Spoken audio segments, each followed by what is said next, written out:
with God series, and 5 copper rounds with every tube of the new quarter-ounce gold Mayflower commemoratives. So, call 866-GOLD-LINE. These are collector coins. This isn't just this. These are, you can trade for things with this. This is certainly not currency. 866-GOLD-LINE. Take advantage of this special today. 866-GOLD-LINE or go to goldline.com. 10 seconds, station ID.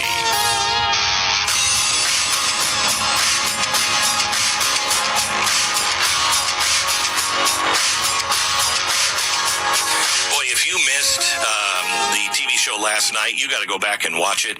It addresses really, at the same time he was giving it, it addresses what Joe Biden was saying, in public yesterday. If you are not a member of the Blaze, this is the time. Believe me, we need you now more than ever.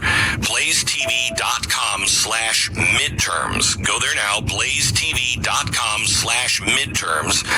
The code is REDWAVE, and you get $30 off. This is one of our biggest discounts ever. $30 off your year's subscription. So you pay $70. Which is a great deal. BlazeTV.com/midterms. Make sure you join us. Watch last night's show, see Stu's show, Pat, all of the people that you know and love, and some new people that you may not know, but you will love. And our election special happens live, beginning, I think, is it 6? I think it's 8 p.m. Eastern. It ends at midnight Eastern. Yeah. Also, if you are interested, we're going to go extend the coverage on my YouTube channel, youtube.com/StuDoesAmerica. Go there and subscribe to that as well. We'll take it as long as I could last. Yeah. Basically. Well, you got to get up early tomorrow, the next day too. Well, to do this show broadcast. Mm-hmm. Yeah. I'm doing that kind of now. I'm doing that today. I'm going to St. George to. I'm going to hold Mike Lee's feet to the fire. I'm doing a question and answer, which will probably end up being more screw around than anything else. But, and I'm looking for somebody that would provide many muffins, because I would like to give the audience the only muffin that they should ever have, instead of voting for Mr. McMuffin. Anyway, so I'll be back here tomorrow out in St. George later on this evening. Can I take you back and look at the big picture here as far as the elections go? Yes. Let me take you back 6 weeks ago. Okay. All right. 6 weeks ago. Yeah. Let's go to the mainstream media gold standard here, 538, and their predictions on who will control the Senate. I like where this is headed. 6 weeks ago. Yeah. The Democrats had a 71% chance to take the Senate. Okay, I'm not really turned on yet. Okay. You're about to put something lacy on. Yeah, I am. It is not going to look good, but you're going to enjoy it anyway. It started to fall after that a little bit. Trended down a little bit until we got to about a month ago. It was at 66% for the Democrats. Yeah. To take control of the Senate. Yeah. And then things started happening. It's like their polls jumped in a pool. There you go. It started to sink a little bit. And in fact, as far as October 21st, it fell all the way to only 57% chance. Wow. For the Democrats to control the Senate. Yeah. Go. But things kept happening. Go, girl. They kept happening. Yeah. And on Halloween, a very, very scary night for Democrats. Yes, the control of the Senate hit 50-50. All the way from 71% down to 50%. But as you may know, today is not Halloween. No, it's not. No, it's a few days after. Yeah. And now it's November 3rd. And now Democrats have fallen below 50%. Yes, and they are at 46%.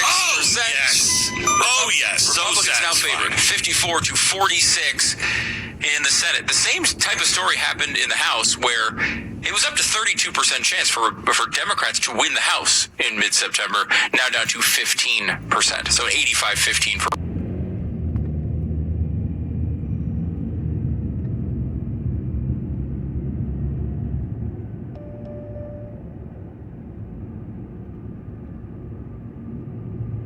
Republicans. Okay, can you tell me, there is a new poll out, I'm trying to find it here, where they have moved 4 California seats into the Republicans. And they're showing even the red wave is starting to affect California. Is that true? Yeah, we're seeing, some of the biggest states where you're seeing movement is ones you wouldn't necessarily think of in the House. States like New York, states like California, where there actually are Republicans who live in these states. People don't realize it. Sometimes they don't remember that there are these, even in these blowout elections, 42% are still voting for Republicans. And so now these races that are sort of in the middle, we've talked to a couple people in Texas over the past few weeks that are in these types of situations that normally favor Democrats, but because of major changes this election, we're starting to see the opposite. Whether you have to sit back and you wonder whether the wave is big enough, because there's been some analysis out the last couple of days talking about how we all kind of look at the polls with some skepticism, and I think that's okay. What polls really do, they do not tell you incredibly specific things. What their value is you tell you general things. Their compass. Yeah, their compass. I think you get direction at times. Mm-hmm. You also get a general idea. Like, for example, polls tell you what is for dinner. They don't tell you the calorie count of the dinner. So in other words, it's more like a compass or a Find My Phone app. It won't tell you it's underneath the bed where you kicked it off last night.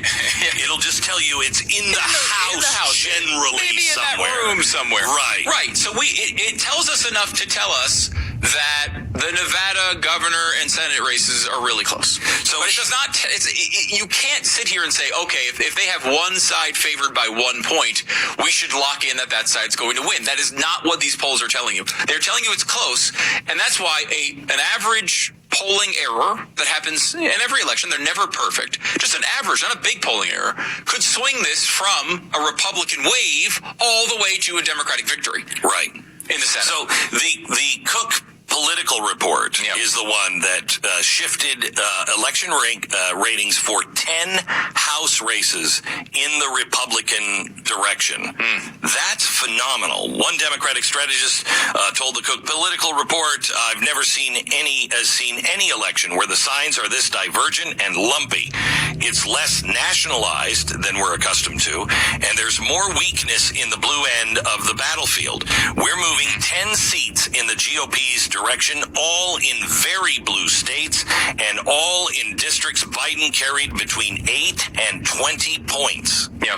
That's remarkable. This is what you're seeing. You're seeing these competitive districts being fought on battlegrounds in mid to high single digits, all the way up to moderate double-digit victory states. These are states that lean blue, or districts that lean blue, and they are it's where Democrats are choosing to spend their money. Believe the polls, don't believe the polls, but look at that. Why would a Democrat be dumping money into a district where Joe Biden won by 16 points, for example? You wouldn't. There's no reason to do that unless you're terrified. And they are terrified. I mean, the Democrats are legit. You saw this desperate speech from Joe Biden last night. Oh, my gosh. And these are not the actions of a confident party. No.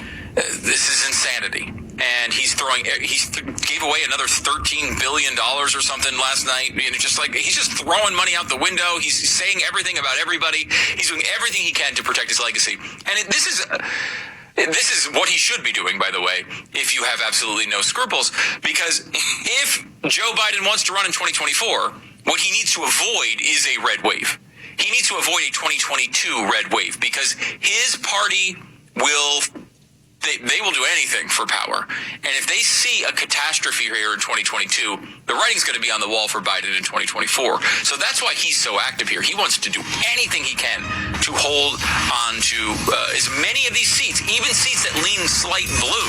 He can lose the House, maybe even lose the Senate. But if it's a wave and it sends the message that we do not like this guy, that's when he starts becoming in trouble for a primary challenger, or more likely, some family concerns that means he needs to leave office. We should maybe figure out when that election is.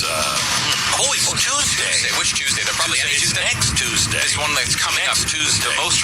I don't care if you have to start standing